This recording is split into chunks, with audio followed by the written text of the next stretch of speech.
Aishi. Miau miau miau miau miau miau miau miau miau.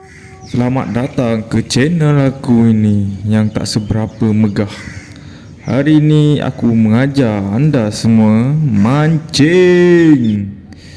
Dan spot kali ini aku dan tim aku cuba nak pergi ke Batu Empat.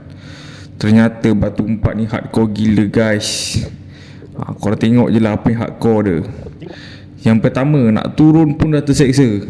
Batu semua licin, penuh lumpur, penuh lumut. Nak step tu, kalau kuda-kuda tak kuat, jangan nak pergi Batu Empat guys. Memang teruk mat. Ni okey lagi depan yang atas ni pun licin. Wui.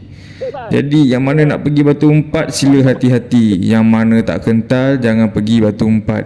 Santai-santai ya pergi Batu 2, 3 Batu 1 pun okey lah juga.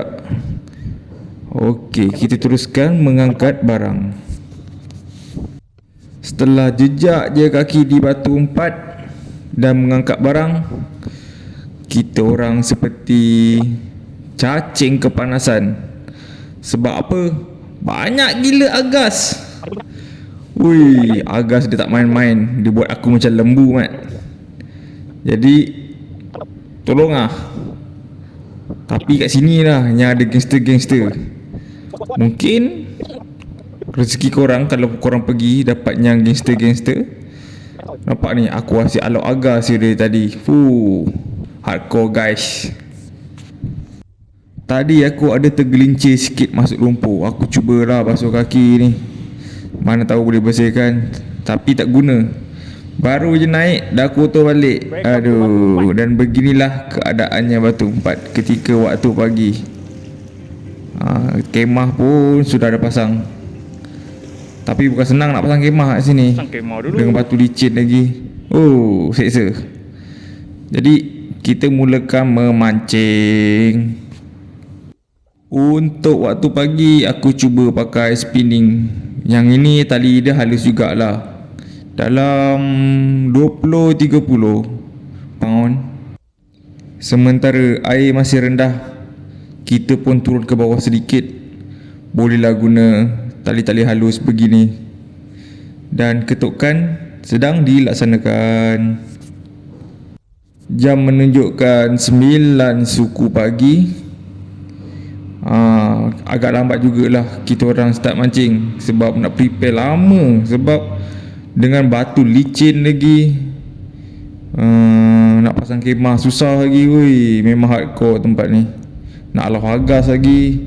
Dan akhirnya strike yang pertama sedang ditarik.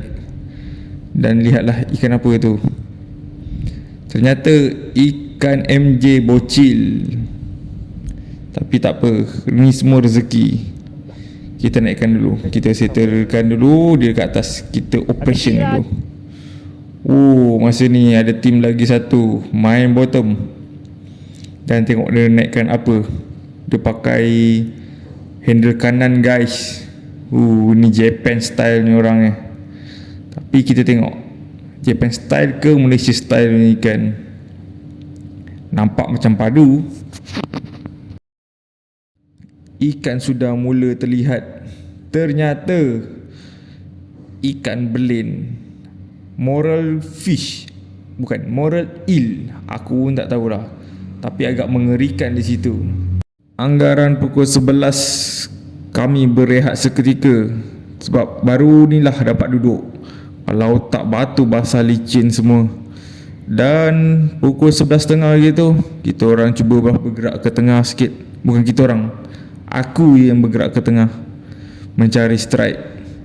Ternyata bukan susah, bukan senang. Dan masa ni air dah mula naik sikit. Lama nak pujuk ikan-ikan ni. Kat sini memang susah nak pujuk ikan rupanya. Patutlah monster-monster je kat sini. Ini adalah ikan yang kedua pada hari ni. Dan aku pun balik ke markas dalam pukul 3 gitu. Air dah naik dah. Dan dia punya panas tak boleh bincang. Kita orang pun bergerak. Dan tekong pun over. Nak tukar batu, kita orang pun bergerak ke batu 1. Ni dah dalam pukul 4 gitu. Dan di batu satu ada yang strike yang pertama.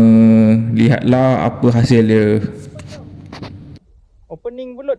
Nampaknya tim aku opening belut. Sama lagi moral ill. Jalan tengah sikit. Dan beginilah keadaannya ketika waktu petang. Kami masih lagi mencari strike. Dan betapa Inilah menyedihkan, hanya 2 ekor saja rezeki pada kali ini. Memang betul-betul susah ikan nak makan. Dan terima kasih kerana menonton cerita ini.